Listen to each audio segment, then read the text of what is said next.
ಚಪ್ಪಲ ಚನ್ನಿಗ conductor love story. ಮೊದಲ ಮದುವೆ ಮುಚ್ಚಿಟ್ಟು ಯುವತಿ ಜೊತೆ ಜಾಲಿ ಟ್ರಿಪ್.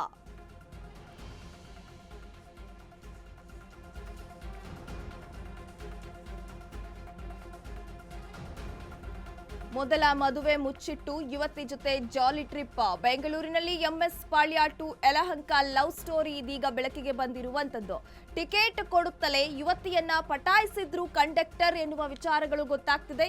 ಜಾಲಿ ಟ್ರಿಪ್ ಮುಗಿಸಿ ದೇವಾಲಯದಲ್ಲಿ ಇಬ್ರು ಕೂಡ ಮದುವೆಯಾಗಿದ್ರಂತೆ. ಆದ್ರೆ 3 ತಿಂಗಳಿಗೆ ಗೊತ್ತಾಯ್ತು ಕಂಡಕ್ಟರ್ ಮಂಜುನಾಥ್ ಅವರ ಅಸಲಿ ಕತೆ ಏನು ಅಂತ ಹೇಳಿ. ಇದು ಚಪ್ಪಲ ಚನ್ನಿಗ ಕಂಡಕ್ಟರ್ನ ಲವ್ ಸ್ಟೋರಿ ಆಗಿದೆ. ಇನ್ನು ಬೆಂಗಳೂರಿನಲ್ಲೊಂದು MS Palya to Yelahanka love story. ಮೊದಲ ಮದುವೆಯನ್ನ ಮುಚ್ಚಿಟ್ಟು ಯುವತಿ ಜೊತೆ ಕಂಡಕ್ಟರ್ ಜಾಲಿ ಟ್ರಿಪ್ ಅನ್ನ ಮಾಡಿರುವಂತದ್ದು. ಜಾಲಿ ಟ್ರಿಪ್ ಮುಗಿತಿದ್ದಂತೆ ಯುವತಿಯನ್ನ ದೇವಾಲಯಕ್ಕೆ ಕರ್ಕೊಂಡೋಗಿ ಇಬ್ರು ಕೂಡ ಮದುವೆಯಾಗಿದ್ರು. ಕಂಡಕ್ಟರ್ನ ಮದುವೆಯಾದ 3 ತಿಂಗಳಿಗೆ ಅವನ ಅಸಲಿ ಕತೆ ಏನು ಅನ್ನೋದು ಗೊತ್ತಾಗಿದೆ.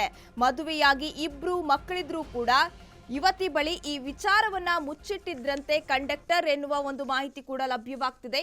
ಕಂಡಕ್ಟರ್ ಹೆಸರು ಮಂಜುನಾಥ್ ಅಂತ ಹೇಳಲಾಗ್ತಾ ಇದೆ. MS Palya BMTC depot conductor cum driver ಆಗಿರುವ ಮಂಜುನಾಥ್ ಪ್ರತಿನಿತ್ಯ MS Palya to Yelahanka BMTC ಬಸ್ನಲ್ಲಿ ಸಂಚಾರವನ್ನ ಮಾಡ್ತಿದ್ಲು ಯುವತಿ. ಈ ವೇಳೆ ಯುವತಿಯನ್ನ ಪರಿಚಯ ಮಾಡಿಕೊಂಡು ನಂಬರ್ ಪಡೆದಿದ್ರಂತೆ ಮಂಜುನಾಥ್. ತನ್ನ ಮದುವೆ ವಿಚಾರವನ್ನ ಮುಚ್ಚಿಟ್ಟು ಯುವತಿಯನ್ನ ಪ್ರೀತಿಸೋದಾಗಿ ಹೇಳಿದ್ರು. ಈ ವೇಳೆ ತನಗೆ ಮದುವೆಯಾಗಿ ಡಿವೋರ್ಸ್ ಆಗಿದ್ದ ವಿಚಾರ ಹೇಳಿಲ್ಲ ಅಂತ ಯುವತಿ ಹೇಳ್ತಾ ಇರುವಂತದ್ದು. ಮದುವೆಯಾಗಿ ಇಬ್ಬರು ಮಕ್ಕಳಿದ್ರೂ ಕೂಡ ಯುವತಿ ಬಾಳಲ್ಲಿ ಆಟ ಆಡಿದ್ದಾರೆ. MS Palya BMTC depot conductor cum driver Manjunath ಅಂತ ಹೇಳಲಾಗ್ತಾ ಇದೆ. ಡಿವೋರ್ಸ್ ಆಗಿದ್ದ ಯುವತಿಯನ್ನ ಪರಿಚಯ ಮಾಡಿಕೊಂಡಿದ್ದ ಈತ. ಅಲ್ಲದೆ ನಾನು ನಿನ್ಗೆ ಬಾಳು ಕೊಡ್ತೀನಿ, ನೀನಂದ್ರೆ ತುಂಬಾ ಇಷ್ಟ ಅಂತ ಕೂಡ ಹೇಳಿದ್ನಂತೆ ಈತ. ಆದ್ರೆ ಮನೆಯವರ ವಿರೋಧದ ನಡುವೆ ಕಂಡಕ್ಟರ್ ಜೊತೆ ಮದುವೆ ಕೂಡ ಆಗಿದ್ಲು ಆ ಯುವತಿ.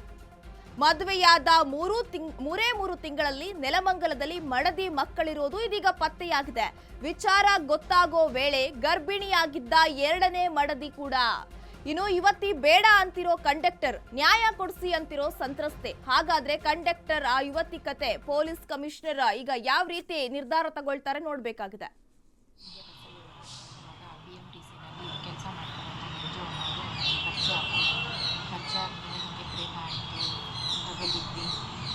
ಅದಾದಮೇಲೆ ಒಂದು 6 ಮಂತ್ ಲಿವಿಂಗ್ ರಿಲೇಷನ್ಶಿಪ್ಪಲ್ಲಿದ್ವಿ. ಆಗಸ್ಟ್ 23ಕ್ಕೆ ಮದುವೆ ಆಗೋಣ ಅಂತ ಹೇಳಿ ಅವರೇ ನನಗೆ ಮದುವೆ ಮಾಡಿಕೊಂಡ್ರು. ಚಿಕ್ಕ ದೇವಸ್ಥಾನದಲ್ಲಿ ಕರ್ಕೊಂಡು ಹೋಗ್ತಾರೆ. ಅದಾದಮೇಲೆ ನನಗೆ ಗೊತ್ತಾಯಿತು ಆ ಮನುಷ್ಯನಿಗೆ ಮದುವೆ ಆಗಿದೆ, 2 ಮಕ್ಕಳಿದ್ದಾರೆ ಅಂತ ಹೇಳ್ಬಿಟ್ಟು. ಗೊತ್ತಾದಮೇಲೆ ನಾನು ಹೇಳಿದೆ, ನಿಮ್ಮ ಹೆಂಡತಿಗೆ ಈ ಜೊತೆ ಮಾತಾಡಿ ನನಗೆ ಮದುವೆ ಆಗಿದ್ದೀನಿ ಅಂತ ಹೇಳಿ ಅಂತ ಹೇಳಿಬಿಟ್ಟು. ಅದನ್ನು ಹೇಳಿದ್ದಕ್ಕೆ ಈ ಮನುಷ್ಯ ನನಗೆ ಟೈಮ್ ಕೊಡು, ನವಂಬರ್ವರೆಗೂ ನಾನು ಹೇಳ್ತೀನಿ ಅಂತ ಹೇಳಿದರು. ಆಯಿತು ಅಂತ ಹೇಳಿಬಿಟ್ಟು ನಾನು ಒಪ್ಕೊಂಡ್ಬಿಟ್ಟು ಅವ್ರಿಗೆ ಹೇಳಿದೆ.